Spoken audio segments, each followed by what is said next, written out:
ज्योतिर्लिंग में एक बेलपत्र भी घर से लेकर गए हो, और वो बेलपत्र अगर आपने 12 ज्योतिर्लिंग को भी समर्पित करी है, तो मेरे शंकर ने ये नहीं कहा कि ये पुरानी है, क्योंकि अखंड अजर और अमर है। ये मेरी की अखंडता है। वो बेलपत्र कोई साधारण नहीं। जैसे सिर पर लगा हुआ त्रिपुंड का भस्म कभी एक्सपायर नहीं होता, उसी तरह शिव की बेलपत्र कभी एक्सपायर नहीं एक्सपायर।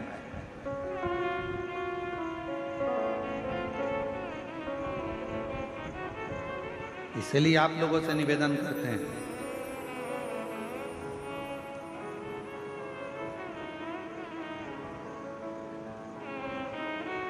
दवाई एक्सपायर हो उसके पहले उसको खा लेना चाहिए, और तुम एक्सपायर हो उससे पहले श्री शिवाय नमस्तुभ्यम गा लेना चाहिए। मरने के पहले भगवान का नाम गा लो। मृत्यु के पर्यान परिवार वाले बैठकर कहेंगे शांति के लिए 2 मिनट का मौन धारण करो। सारे ऑफिसर होन भी लाइन से खड़े होंगे, 2 मिनट का मौन धारण करो। क्या होगा 2 मिनट का मौन धारण करने से? क्या आत्मा को शांति मिल जाएगी? नहीं, 2 मिनट का मौन धारण करने से आपको शांति मिल रही है, आत्मा को नहीं। शांति कम मिलती है जब जीते जी 2 मिनट का मौन रखकर श्री शिवाय नमस्तुभ्यम कह लेता, पंचाक्षर मंत्र जप लेता, षडाक्षर मंत्र जप लेता, तो शांति मिलती। उस समय पर वो शांति का अनुभव नहीं कर पाएगा।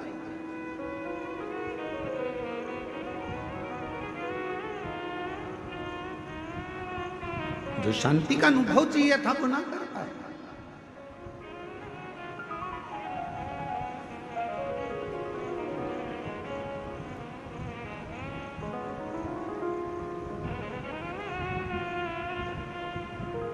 कभी प्रयास करना, बहुत ज्यादा टेंशन हो,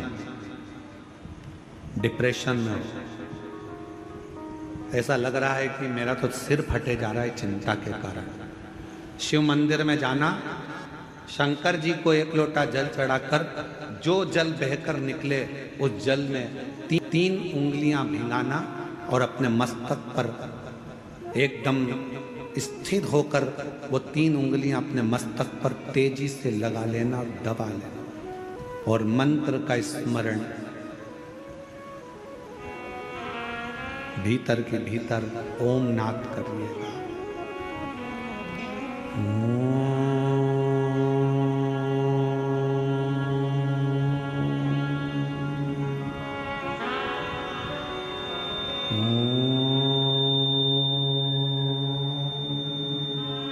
भीतर नाद।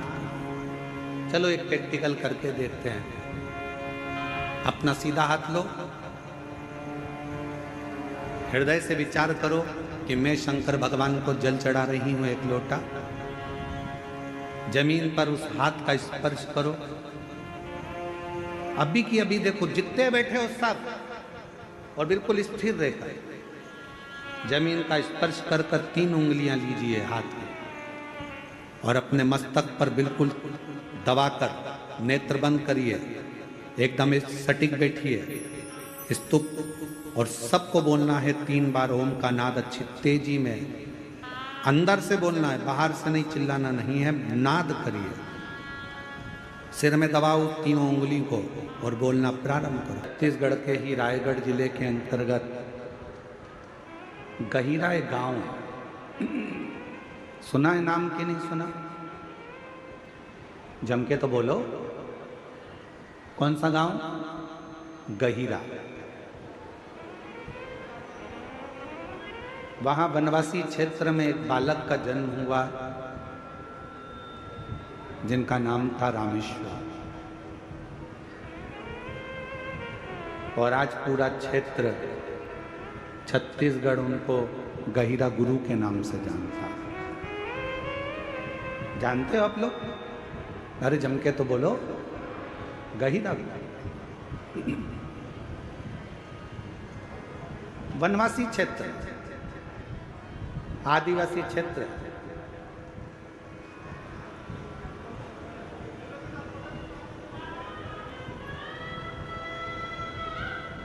जब गहिरा गुरु का जन्म हुआ, रामेश्वर का, उस बालक का नाम था रामेश्वर। बालक का जन्म हुआ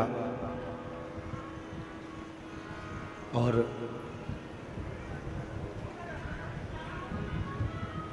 गहिरा गुरु जब छोटे थे, बाल्यावस्था थी, बचपन था, एकांत में एक पेड़ के नीचे बैठ जाते थे।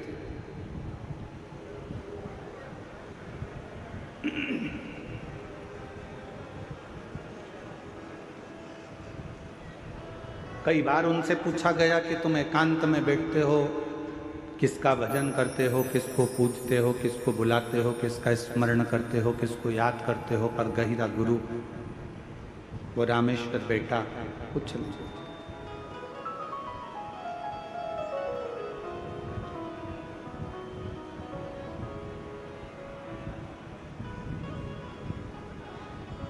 एक दिन पिताजी ने सूचना कराई गांव के व्यक्ति से कि मेरा बेटा रामेश्वर नहीं दिख रहा। और मेरे बेटे रामेश्वर को जरा देखकर बोलना कि पिताजी ने कहा है कि एक लकड़ी लेकर आना, और लकड़ी की जरूरत है, अभी घर के अंदर एक औजार बनाना है, हल बनाना है, लकड़ी की जरूरत थी, बेटे से कह दो। बालक रामेश्वर बैठा। गांव का एक व्यक्ति और गांव का एक व्यक्ति दौड़ कर गया। पेड़ की छांव में वो बालक बैठा हुआ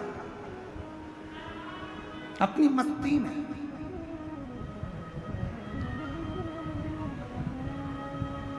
अपनी अलमस्ती में बैठा हुआ, और गांव का व्यक्ति दौड़ कर गया और जाकर कहा, अरे रामेश्वर, ओए रामेश्वर। छोटे बालक को आवाज लगाई, आवाज लगाकर कहा कि तुम्हारे पिताजी ने लकड़ी मंगवाई है। बस साधना कर रहे थे, किसी को नहीं मालूम था कि किसकी साधना करते थे। वो तो जब मालूम पड़ा कि उनके मुख से शिव नाम निकलता गया, शिव नाम। एक लकड़ी उठाई, बड़ी विशाल, ले जाकर आंगन में रख दी। अंदर चले गए। पिताजी ने देखा इतनी विशाल लकड़ी, बेटे की उम्र तो छोटी सी है, उम्र भी कम है, हाइट भी कम है, और लकड़ी लाया इतनी बड़ी उठाकर। यही छत्तीसगढ़ की कथा है, यही रायगढ़ जिले की कथा है, और ये बहुत पुरानी कथा नहीं है।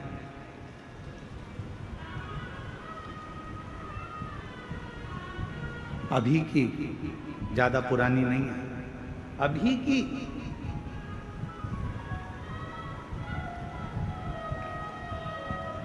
शायद 1905 में उनका जन्म हुआ, और 1996 में शायद ऐसा स्मरण में होगा, हो सकता है आगे पीछे हो हमारे ध्यान,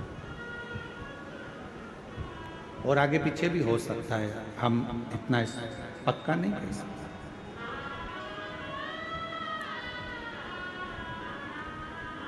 कहते हैं कि बालक जिस लकड़ी को लाकर रखा था, पूरे गांव के लोगों ने उस लकड़ी को उठाना चाहा, तो भी वो लकड़ी उठी नहीं, और बालक की उम्र मात्र 7 वर्ष की थी, जिस लकड़ी के टुकड़े को वो लेकर। अब पिता को चिंता व्यापी, मेरे बेटे में ऐसा क्या है कि मेरा बेटा एक लकड़ी को उठा कर लिया है और पूरे गांव के लोगों से वो लकड़ी नहीं उठ रही है। चिंता व्यापने लगी उनको, चिंता लगने लगी। हुआ क्या, जब एकांत में बेटा बैठता था, तब समझ में आया कि यह बेटा कोई साधारण नहीं था, भगवान शंकर का कोई अंश स्वरूप, शिव का भजन करने वाला प्रकट। आज भी वहां पर गहिरा गुरु के नाम से ही उनको जाना जाए। आज भी आप कभी रायगढ़ के आसपास के कोई लोग बैठे हों और वहाँ गहिरा गांव के अंतर्गत अगर कभी गए हो तो उनको गहिरा गुरु के नाम से जाना, जानते हो आप लोग आज भी।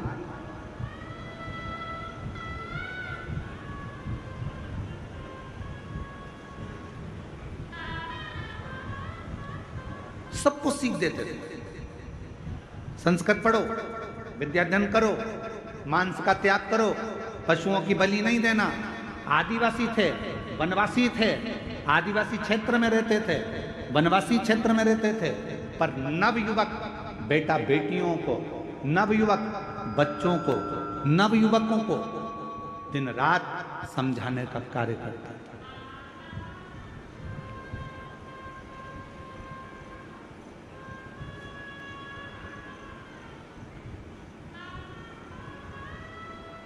प्रत्येक को समझाना, प्रत्येक को उपदेश देना, ये उनका काम था। और महाराज दुनिया के लोग नहीं पहचान पाए गहिरा गुरु को, रामेश्वर गहिरा गुरु को। वो तो उनकी निगाह में था कि बच्चा है, फिर बड़ा हो गया।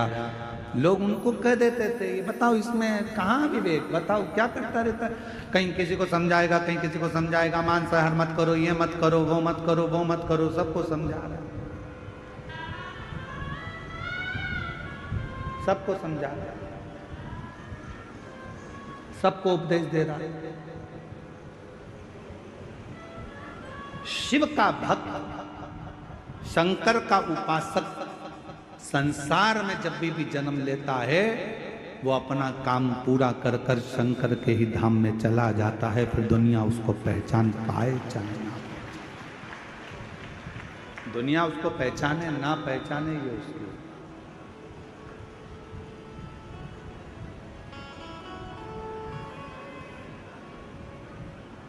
एक शिव का भक्त जब पृथ्वी पर आता है तो शिव महापुराण की कथा कहती है कि शास्त्र कहता है शंकर भगवान का कोई भक्त, शंकर की आराधना करने वाला, शिव की उपासना करने वाला जब मृत्यु लोक में आता है तो उसको 33 कोटि देवता भी पुष्पों की वर्षा कर कर उसका जन्म देते हैं पृथ्वी पर। और जब वो संसार सागर से जाता है तो भी देवता 33 कोटि देवता उसके लिए दुमदुमियां बजाते। जगत गुरु शंकराचार्य जी,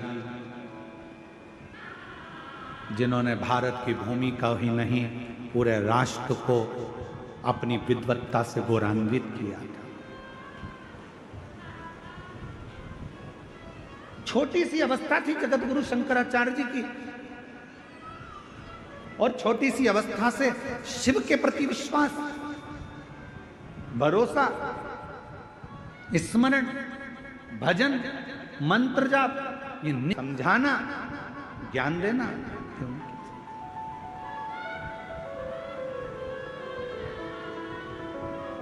और उन्हीं जगत गुरु शंकराचार्य जी ने जो ये भारत को जगत गुरु के नाम से जो प्रसिद्धि मिली थी, भारत को जो विश्व गुरु के नाम से जो प्रसिद्धि मिली थी, वो भारत देश के ही जगत गुरु शंकराचार्य जी के कारण प्राप्त हो गई।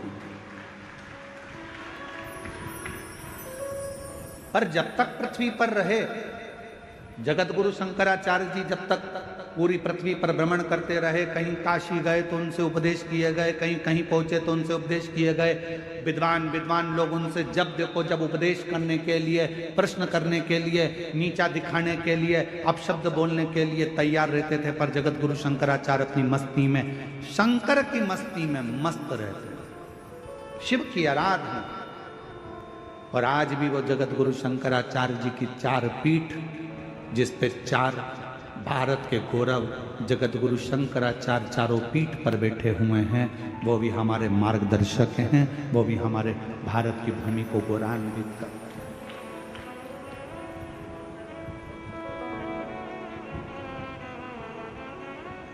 हैं। शिव का एक अंश है, शिव का एक रूप है।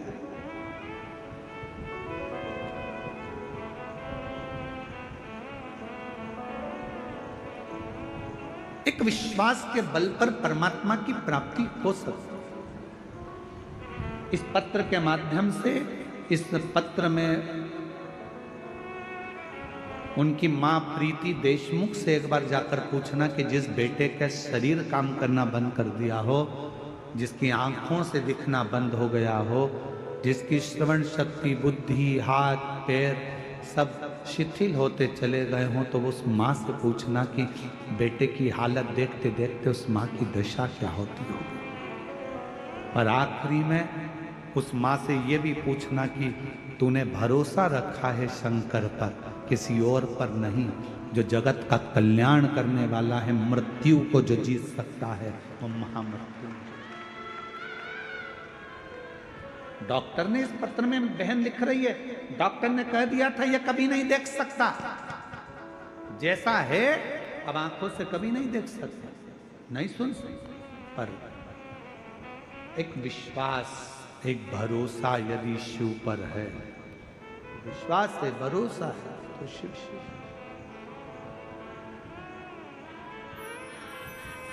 आप किसके भरोसे पर आए हो यहाँ कथा सुनने के लिए? सीहोर वाले महाराज के भरोसे पर मत आना। आपको सीहोर वाले से कोई मतलब होना भी नहीं चाहिए। सीहोर वाले कुबेरेश्वर बाबा से मतलब रखो, पर सीहोर वाले पंडित प्रदीप मिश्रा से मतलब मत रखो। आपका जुड़ाव होना चाहिए शंकर से। जगत गुरु शंकराचार्य जी ने अपने से नहीं जोड़ा लोगों को, जगत गुरु शंकराचार्य जी ने शंकर से जोड़ा दुनिया को।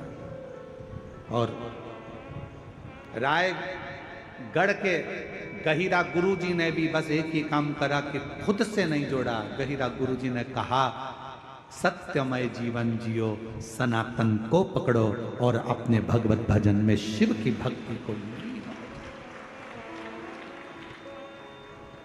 शिव की एक आराधना गहिरा गुरुजी दिखाते हैं। कहते थे गहिरा गुरुजी जिस व्यक्ति के सामने पहुंचते थे वो व्यक्ति अपना गलत कर्म करना छोड़ देता। एक बार मालूम पड़ा गहिरा गुरुजी को अवस्था हो गई युवानी की। किसी ने कहा कि पास के गांव में बहुत लोग उत्पात मचाते हैं, वहां पर सुना है कि कोई भूत रहता है, कोई प्रेत रहता है, कोई पलित रहता है। गहिरा गुरुजी ने कहा भूत भी होता है? हाँ। तो गहिरा गुरुजी ने मन में विचार करा अगर भूत होता है तो भूतनाथ भी होता है। कई लोग हमारे पास आकर कहते हैं हमारे पड़ोसी को हवा लग गई है। हमने कहा मोबाइल की हवा है कि कंप्यूटर की हवा है? हवा कौन सी लगी? कहा कोई प्रेत हवा लग गई। फिर किसी ने कहा कोई हवा लग गई, प्रेत लग गया, भूत लग गया। शिव महापुराण की कथा कहती है शंकर भगवान ने माता पार्वती से कहा सुन पार्वती, जिसके आंगन में बेलपत्र का वृक्ष होता है, जो साल में एक बार भी बेलपत्र को मुख के अंदर रखकर निगल जाता है या उसको खा लेता है, सुन पार्वती, जो शिवलिंग पर चढ़े हुए जल का 3 बार आचमन कर लेता है, उसको जिंदगी में ना तो कोई भूत लग पाता है ना कोई प्रेत लग पाता है। क्यों? तो कहा सारे भूत प्रेत भूतनाथ के अधीन है, और वो भूतनाथ कोई दूसरा नहीं तेरा पति देवादित्य महादेव है। जब कई साल तक दुनिया के लोग कहते हैं भोजन पचा, निकल गया, भोजन पचा, ब्लड बन गया।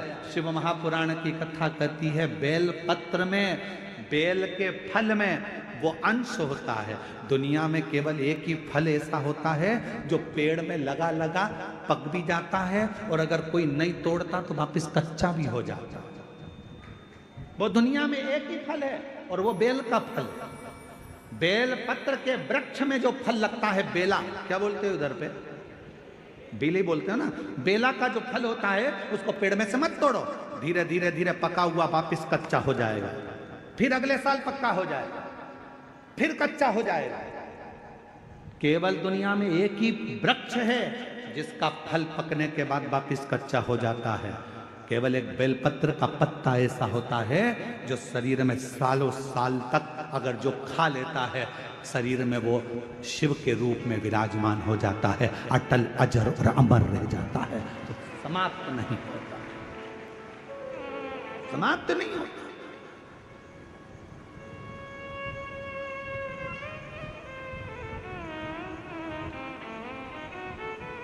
जैसे भस्म की कोई एक्सपायर डेट नहीं होती। होती है क्या? अरे जम के तो बोलो। तुम्हारे घर में लकड़ी जलाई, तुमने भस्म तैयार करी, चूल्हा जलाया, कंडा जलाया, गोबरी जलाई और तुमने जो राख तैयार करी, कोई तुमसे पूछे राख कब एक्सपायर होगी? राख की, भभूति की, भस्म की कोई एक्सपायर डेट नहीं होती।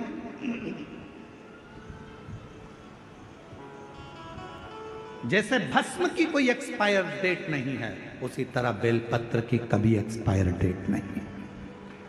बेलपत्र का कोई एक्सपायर डेट नहीं है। एक बेलपत्र को यदि आप 12 ज्योतिर्लिंग की यात्रा करने जा रहे हो, बेलपत्र को आप अपनी कॉपी में रखकर ले जा रहे हो और बेलपत्र को तुमने खोला, अब भगवान महाकाल बाबा के पहुंच गए, काल अधिपति महाकालेश्वर बाबा को मेरी बेलपत्र समर्पित हो, चढ़ाई, वापिस उठा ली, चल दो, अगले ज्योतिर्लिंग फिर निकाली, मैं त्र्यंबकेश्वर बाबा को बेलपत्र समर्पित करता हूँ।